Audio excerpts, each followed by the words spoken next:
السلام عليكم ورحمة الله وبركاته، متابعينا الكرام في كل مكان.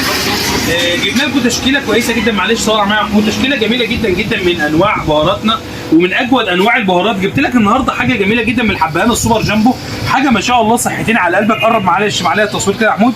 الحباية اللي هي الكبيرة بخلاف كده، ما عدا اللي هي الكبيرة بتفتح قلب الحبايه، بتتلاقي الحبايه مليانه كلها بخيرها. معلش حاول تقربها كده يا محمود في التصوير، جايه عليها جايه ظاهره تمام. الحبايه بخيرها. جبت لك النهارده حبايان سوبر جامبو، حاجه ما شاء الله عاليه الجوده. جبت لك قرنفل، جبت لك فلفل اسمر برازيلي B1. تشكيله جميله جدا جدا، ده جزء من اجزاء متواجده عندنا في العطاره. الكلام ده كله فين وبنص الثمن؟ الكلام ده كله في عطاره ومحمصه بيه التوابل. مستنيكم تشرفونا وتنورونا. جبت لك برده هنا معايا جوز الهند اللي هو الفول فات كامله الدسم.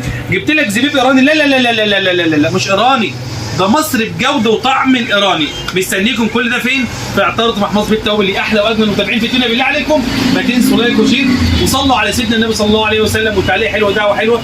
والسلام عليكم ورحمه الله وبركاته.